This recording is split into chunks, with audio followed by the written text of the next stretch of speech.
ہر گناہ جو آدمی کرتا ہے وہ جسم سے باہر ہے۔ ہر وہ گناہ جو زانی اپنے جسم کے خلاف کرتا ہے جسم سے باہر ہے، لیکن بدکاری کا گناہ جو جسم کے خلاف کیا جاتا ہے خدا کے خلاف ہے۔ تم میں اتنی ہمت کیسے ہوئی اور سوچتے ہو کہ تم گناہ سے نکل جاؤ گے، لیکن یہ کام نہیں کرے گا۔ بے شک ایک ہی جملہ ہے، تیرے گناہ کا کیا کروں گا۔ اس لیے آپ کو گناہ کرنے سے ڈرنا چاہیے۔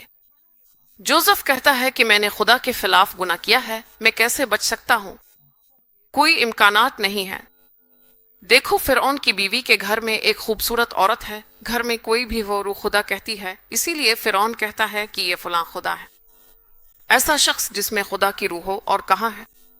تو چونکہ اس میں خدا کی روح تھی، اس لیے اس خوبصورت عورت کے سامنے بھی اس نے اپنا جسم نہیں سونپا۔ کتنا پاک ہے خدا، جس کے بارے میں پورے مصر کی سلطنت میں چرچا ہوا اور اسے اختیار ملا۔